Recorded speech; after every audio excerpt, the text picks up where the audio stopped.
Ganapatiye Namaha. Om Gam Ganapatiye Namaha. Om Gam Ganapatiye Namaha. Om Namah Shivaya. Om Brahma Miristriparan Takare. Banusha Shiva Misato. Buddha Gurusha Shukra. Shani Rahu Keteva. Sarvigraha Shanti Kara Bhavantu. Om Hrim Shukraya Namaha. Om Hrim Gurave Namaha. Om Namah Shivaya.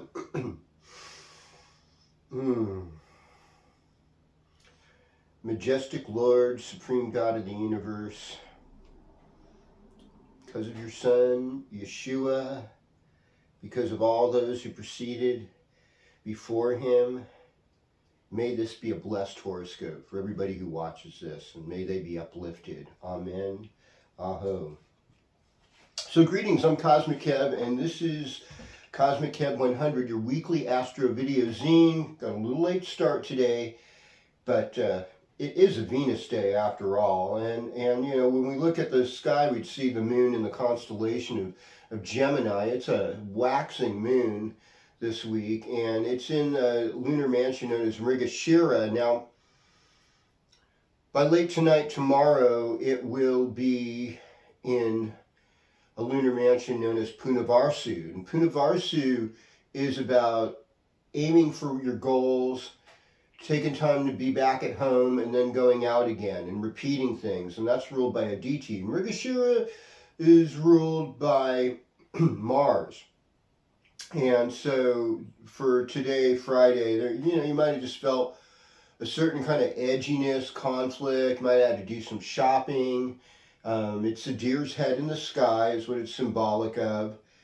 And so in some ways, maybe it's a good moon for hunting, but in other ways, the legend of it is don't lose your head. Anyhow, in Western astrology, today the moon is in Gemini. Tomorrow the moon's going to be in Cancer. Now, we have a full moon happening this Wednesday, February 12th at 5:53 a.m. Pacific Standard Time, and it's in a lunar mansion known as Ashlesha. It's almost in Leo, but it's actually in Cancer, and that's where you'd find it in the sky, and it's in this really rough place. It's in a knot called the Gandanta. So when we're going from a water sign in Vedic astrology to a fire sign, especially the water part of it, it's like a washing machine, and it's easy to get somewhat lost, kind of like for those of you that have ever surfed.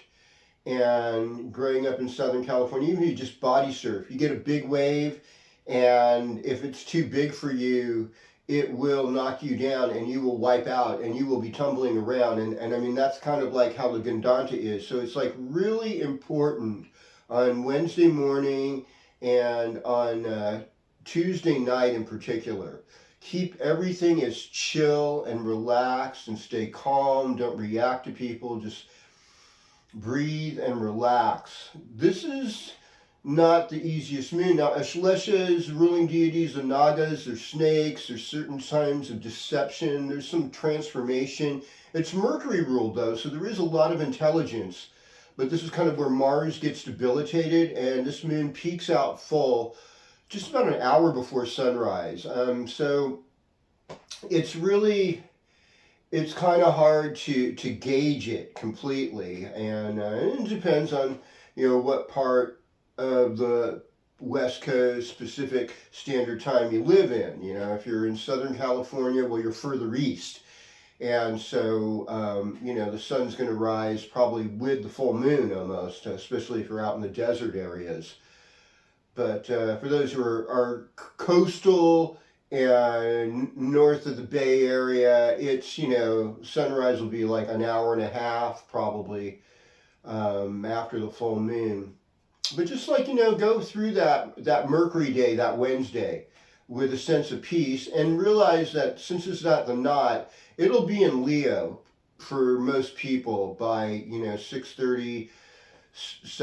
You know, it's going to be in the Magha Nakshatra, And that's about kind of straightening up your spine and realizing that the ancestors are giving you a lot of support right now. It's ruled by K2. You really have to trust your intuition. And it's also kind of, K2 is a lot about unforeseen karma that we don't necessarily know about or understand.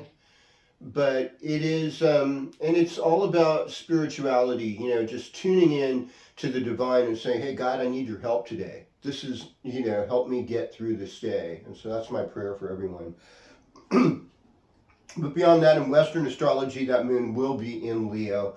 But, I have to say, those Vedic secrets, and I've had some people say, you should just get that square chart out and start doing, Jyotish for these people. And yeah, I've been a little slow with that, but I think more and more of you are getting into yoga. You're getting hip to the fact that the sidereal zodiac is what you see in the sky, and it's more shamanic, whereas Western astrology is based on seasons. It works, and it's valid, but when I started doing Vedic astrology for people, I found that 95% of my clients were like, man, this is so accurate. What you told me about myself and my situation, you just nailed it. There's a little more tools. There's remedies, and like the remedy, ultimately like a great mantra for the moon, for while you're going through all of this on Wednesday is Om Shri Mate Namaha, Om Shri Mate Namaha. And this is really honoring the Divine Mother. It's also acknowledging our own feminine instinct. And there's many places, even if you're really Western, especially the kind of Protestant branches of Christianity, they don't really acknowledge Mary as much, and that she was a vehicle for the Creator, basically, or the Son of God. And, that is divinity, folks. And it's also, I think that's a large reflection how in Western culture, we don't always value the power of women as well as we could. We also don't value the inner feminine of males who are raising kids, who are single dads. You almost don't hear about them. They're like this invisible, even though they're getting closer. They're somewhere between 15 and 20% of all single households now. So, and that's also part of Om Shri Mate Namaha. It's also part of that Divine Mother coming through. We're going to go pretty quick here today, starting with you, Aries. So, Mars is in Cancer. It's still debilitated in the Western zodiac. So this part of the horoscope is going to be just Western, but, mostly most of you Aries are sidereal Vedic Pisces. It's something to consider.